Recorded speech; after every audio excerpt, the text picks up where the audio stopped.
We've got to go to Penny Wong. She's our foreign minister. She's talking about these strikes from Israel into Iran. The threat of Iran's nuclear and ballistic missile program.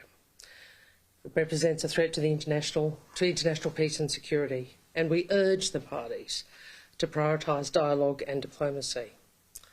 In terms of Australians in the region, please monitor Smart Traveller closely for the latest travel advice on the Middle East. Secondly, on the air crash in Ahmedabad, this is heartbreaking, and I know I speak for all Australians when I say this is heartbreaking. Our thoughts with all affected, including our good friends in India, and I had a message exchange with Dr. Jaishankar expressing the condolences of Australians to him. We also think of our good friends in the United Kingdom and in many other countries. It's a devastating and distressing day for these two countries and many others. At this stage, I have not been advised that any Australians were on board, but we remain closely engaged with Indian authorities. Now to today's announcement. As you all know, the situation for the people of Gaza is catastrophic. Civilians killed by the thousands, people starving, children going without food and medical supplies, schools, hospitals and homes destroyed. I know so many Australians are distressed by the suffering, and many Australians are frustrated that we have been unable to move the dial on our own. But as I said, that doesn't mean you do nothing. What it means is we do what we can by working with partners. So we've coordinated with partners on sanctions. We've coordinated with partners on calls for ceasefire and on the release of hostages. And you've seen both of those things again this week. And, of course, we also act together with other donors to provide life-saving aid. We provided more than $100 million in humanitarian assistance for civilians affected by the conflict in Gaza and Lebanon since the 7th of October 2023. And we will be adding to this today, and Minister Ali will make that announcement. First, I want to close on this point. Aid is being prevented from reaching those who need it. Children are injured and children are starving. Israel's ongoing restriction of aid into Gaza is costing lives. Israel must allow aid to enter unhindered. And Australia has consistently been part of the international call on Israel to allow a full and immediate resumption of aid into Gaza in line with the binding orders of the International Court of Justice. We repeat that call today. I'll now hand over to Dr. Ali. Thank you, Foreign Minister. Today we're announcing that the Australian Government has formed a new partnership with the Hashemite Kingdom of Jordan to provide urgent medical care to the occupied Palestinian territories. Australia will contribute $5 million to the Jordan Hashemite Charity Organisation to deliver critical medical supplies to Jordan's field hospitals operating within Gaza. These hospitals in Gaza have treated over 600,000 patients and undertaken more than 22,000 surgical procedures since the start of the conflict. The Jordan Hashemite Charity Organisation is a partner of choice for many, and that includes Australia, who want to make a difference. The Australian Government will also provide $5 million to UNICEF for nutritional support for children affected by the conflict. All of Gaza is at imminent risk of famine, and children under the age of 5 are the most impacted. Now, the devastation in Gaza is unacceptable. Every child deserves safety. Every child deserves medical care. Every child deserves food. And the support that we're announcing today equates to roughly 2.9 million rations of nutritional support. That's enough to meet the needs of 8,000 children in Gaza for 4 months.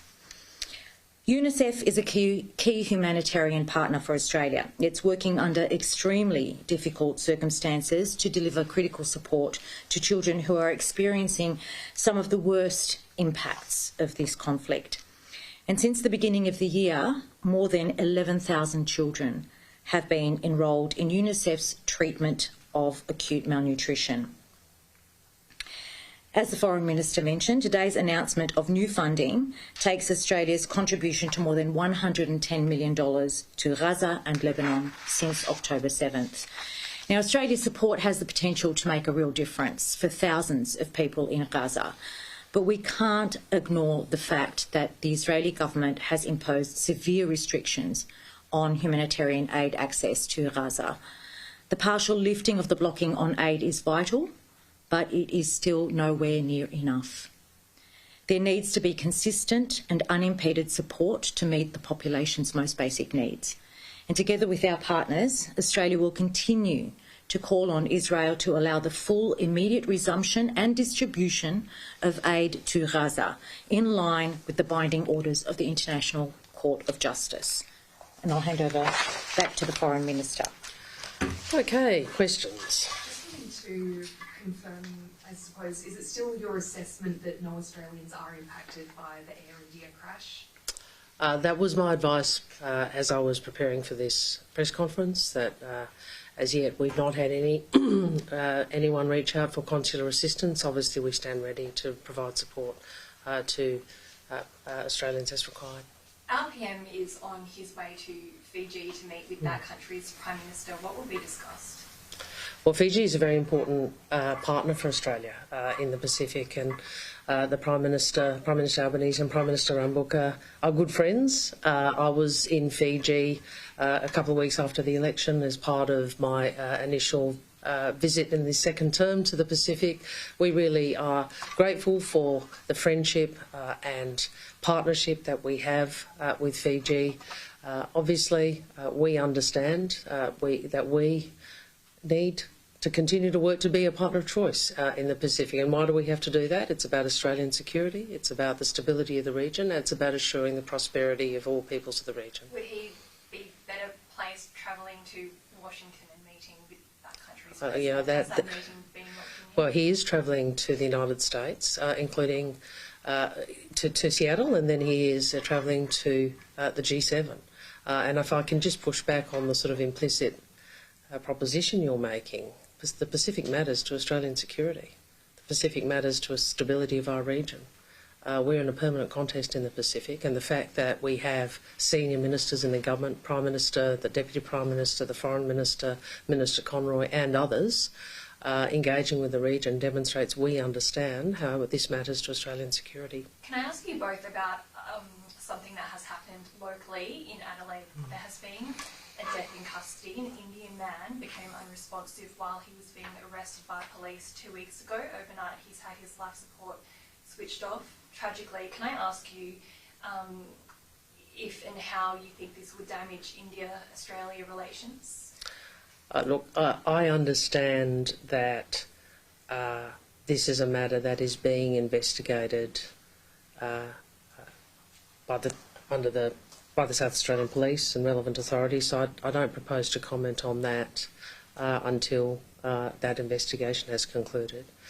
More broadly, what I would say to the Indian community here in Australia and the broader Indian community is, this is an investigation that will be done properly, and be assured of our friendship, certainly with India, but also the importance of the Indian diaspora here in Australia. There was a move in Israel's parliament overnight that almost brought down the Netanyahu government. Do you feel to be vindicated for the sanctions against Israel's ministers given the domestic opposition to its government? Look, I am not engaging in domestic politics of Israel. I don't think it is good for international relations to engage in the domestic politics of other countries, and so we don't. We partnered with others, the United Kingdom, Canada, New Zealand and Norway, to sanction two ministers whose extremist settler project or support for that is, for the reasons I outlined when I made the announcement, something we're all deeply concerned about. Do you see these sanctions as an act of a friend who's trying to pull Israel back from the brink? Look, we have a long-standing friendship with the people of Israel, and we want that to continue. And I said that in my when we announced, but we disagree with the actions of the Netanyahu government. We disagree with the actions of these ministers in relation to the West Bank, and we disagree with the actions of the Netanyahu government in the blockade of aid into Gaza. And that is a principled position to take. Just on the escalating tensions between Israel and Iran, what communication have you had with both governments at the moment? Well, I did speak to the Israeli ambassador yesterday, and I would again say what I said in the opening. I think the international community understands the risk to peace and security from Iran's nuclear program, and we urge the parties to prioritise diplomacy and to prioritise dialogue. Can I ask the Minister for Multicultural Relations, the death in custody involving an Indian man? Okay, Penny Wong talking about a number of things there. First of all, let me just say, according to the Foreign Minister, no Australians are caught up with this Air India crash, and that is relatively good news. There's been no request for consular assistance, so no Australians on board that flight or indeed on the ground.